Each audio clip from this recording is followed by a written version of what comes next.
Halo bro, Radeon RX 9070 udah banyak beredar. Dan Asus langsung tancap gas lewat seri Prime OC Edition.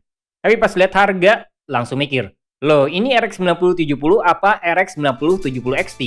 Nah, di video ini kita bakal bahas langsung, kenapa VGA ini bisa semahal itu, dan apa aja yang bisa ditawarin VGA ini.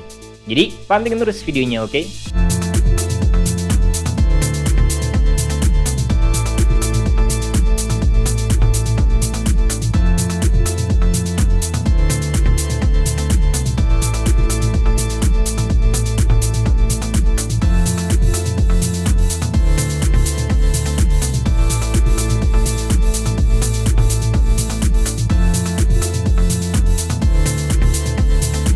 Oke bro, mari kita bahas dulu tentang harga. AMD rilis RX 9070 dengan harga resminya itu di angka $549 atau sekitar 8,9 jutaan kalau pakai kurs normal pas video ini tayang. Taruhlah itu udah kena pajak dan lain-lain. Harusnya kenanya itu nggak lebih mahal di kisaran 10 jutaan lah. Koreksi jika salah ya. Tapi pas Mang Udok cari versi Asus Prime OC Edition di toko online, harganya itu di kisaran 12,9 juta nyampe 13,5 juta. Selisihnya itu cukup besar juga ya dibanding MSRP, dan itu bukan angka kecil. Bahkan kalau dibandingin, itu udah masuk ke wilayah harga RX 9070 XT, yang jelas satu level di atasnya. Atau malah sebenarnya kalian udah bisa lirik RTX 5070 Ti kalau harganya nggak naik, yang juga lebih oke dari performa dan efisiensi. Jadi apa sih yang bikin versi Asus ini mahal banget? Cooling, overclocking, build quality, atau cuma sekedar branding? Karena kalau ngelihat harga segitu, kita gak bisa lagi mikir ini GPU kelas menengah atas. Harusnya ini udah masuk level high-end budget. Buat pengguna yang mikir price to performance, itu jelas bikin ragu. Tapi biar adil, mari kita lihat dulu apa yang ditawarin VGA ini secara keseluruhan. Dari desain Asus Prime RX 9070 OC ini memang cukup beda. Kalau kalian familiar dengan seri motherboard Asus Prime, mungkin kita semua bakal mengira ini bakal jadi GPU dengan kesan entry level. Tapi ternyata tidak. Desain VGA ini justru tampil clean, kokoh, dan surprisingly premium. Bukan tipe VGA yang flashy atau penuh RGB, justru tampilnya itu lebih kalem, clean, dan industrial. Warna utamanya tuh hitam metalik tanpa pencahayaan, dan buat sebagian orang, ini bisa jadi nilai plus. Apalagi buat yang pengen setup minimalis atau gaya workstation. Dimensinya cukup besar, panjangnya itu sekitar 31 cm, pakai desain 2,5 slot. Tapi masih oke buat casing mid tower standar, atau bahkan beberapa SFF juga bisa. Asal clearance-nya itu cukup. Buat sistem pendingin, Asus pasang triple axial tech fan dengan dual ball bearing buat durabilitas lebih tahan lama. VGA ini juga punya dual BIOS switch, jadi kalian bisa pilih mode performa tinggi atau mode silent. Dan seperti banyak GPU modern, kipasnya juga baru aktif kalau suhu udah lewat ambang tertentu. Jadi idle-nya tuh nyaris tanpa suara. By the way, kalau ngomongin build quality, ya ini solid, nggak kerasa murahan. Dan finishingnya itu cukup meyakinkan. Tapi tetap aja, pertanyaan besarnya masih belum kejawab. Apa desain se-premium ini udah cukup buat menjelaskan harga yang jauh di atas MSRP? Atau ini cuma gimmick yang dibungkus rapi? Buat spek Asus Prime RX 9070 OC Edition ini udah bawa semua komponen yang dibutuhkan buat ngehandle game 1440p. Bahkan harusnya masih kuat di gaming 4K.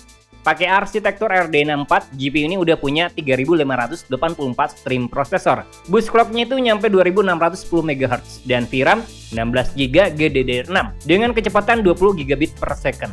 VRAM segede ini penting, apalagi buat game bertekstur 4K atau multitasking berat. Asus juga kasih sedikit overclock bawaan. Default boost clock dari 2590 naik jadi 2610 MHz lewat mode OC di GPU Tweak 3. Gak besar sih, tapi minimal kalian gak perlu lagi repot tuning manual. Buat daya, GPU ini butuh 2 konektor 8 pin, dengan PSU rekomendasinya itu 650 watt. Tapi biar lebih aman dan gak nanggung, idealnya mending ambil 750 watt atau lebih besar. Nah sekarang kita masuk ke bagian paling penting, performa nyata dari Asus Prime RX 9070 OC Edition. GPU ini sekali lagi dibekali dengan tenaga cukup besar buat ngangkat game AAA di resolusi tinggi. Tapi apa performanya itu sebanding sama harga yang hampir 13 jutaan lebih itu? Buat rig pengujian Mang Udok pakai komponen utama diantaranya. Oke bro, di resolusi 1440p, RX 9070 Prime tampil kompetitif. Beberapa game berat bisa tembus nyampe 100 fps tanpa perlu nurunin setting. Contoh di Cyberpunk 2077. frame rate itu rata-rata nyampe 113 fps. Dan VGA ini masih bisa punya headroom yang cukup besar kalau mau aktifin FSR buat jaga frame rate. Terus di Ghost of Tsushima, FPS rata-ratanya tuh dapat 113. Sedangkan di Black Myth Wukong, FPS rata-rata itu nyampe 94 fps. Settingnya tuh udah rata kanan, cinematic setting. Dan VGA ini masih bisa jaga performa di atas 90 fps. Buat Kingdom Come Deliverance 2, FPS rata-rata itu nyampe 100. Padahal game ini punya load CPU dan GPU yang cukup tinggi. Dan RX 9070 dari Prime ini memiliki performa yang sangat baik. Terus di Final Fantasy 16, FPS rata-rata itu nyampe 73 fps. Nah, rata-rata GPU ini masih sedikit di bawah RX 9070 XT, tapi unggul tipis dari RTX 5070 dan cukup dekat dengan 4070 Ti Super. Terus naik ke 4K, performanya jelas turun, tapi playable banget. Apalagi kalau FSR-nya diaktifkan. Contohnya itu di Cyberpunk 2077, FPS rata-rata nyampe 53. Walaupun udah kerasa berat, FPS rata-rata dapat 53 itu udah sangat aman. Terus di Ghost of Tsushima, FPS rata-rata dapat 63. Jadi main game yang cukup berat ini masih tetap bisa berjalan mulus di 4K tanpa kompromi besar. Terus di Black Myth Wukong, FPS rata-rata nyampe 45. Di 4K cinematic frame rate-nya mungkin turun cukup jauh. Jadi kalian bisa aktifin mode FSR kalau mau performanya stabil dengan frame rate jauh lebih besar. Buat Kingdom Come Deliverance 2, FPS rata-ratanya itu udah dapat 57. Dan di Final Fantasy 16, FPS rata-rata turun jadi 38. Ini game paling berat di 4K Ultra. Kalau nggak pakai FSR, bakal kurang nyaman. Nah, di gaming 4K, VGA ini masih di bawah RX 9070 XT, sekitar 5-10 fps. Tapi tetap lebih unggul dari RTX 4070 Super dan RX 7900 GRE.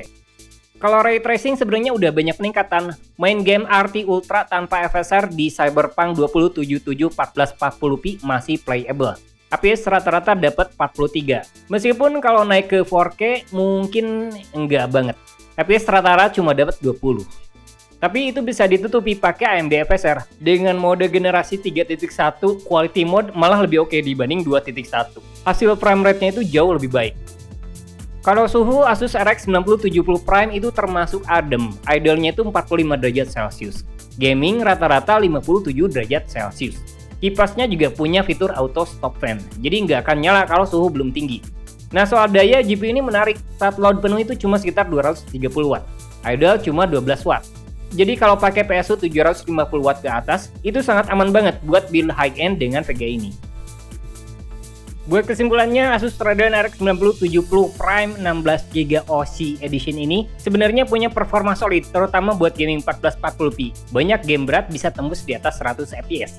Dan buat 4K pun masih sanggup, selama nggak banyak ray tracing. Tapi masalah utamanya itu bukan di performa, masalahnya ada di harga. Dengan bandrol sekitar 13 jutaan, GPU ini masuk ke wilayah yang cukup nanggung. Karena di harga yang sama, kalian udah bisa lirik RX 9070 XT atau bahkan RTX 5070 Ti yang secara umum kasih performa lebih tinggi dan fitur lebih lengkap. Jadi buat siapa sih VGA ini? Jawabannya buat kalian yang gak keberatan soal harga dan pengen VGA yang adem, senyap, dan gak banyak bling-bling. Itu bisa jadi pilihan menarik. Tapi kalau kalian cari performa terbaik di setiap rupiah yang dikeluarin, seri Prime ini menurut Mang Udok pribadi belum layak dibeli di harga sekarang. Tunggu diskon atau mending sekalian upgrade ke XT atau RTX 5070 Ti. Nah, gimana menurut kalian? Worth it atau mending skip? Coba tulis di kolom komentar. Jangan lupa like, subscribe, dan aktifkan lonceng kalau belum. Sampai ketemu di video berikutnya.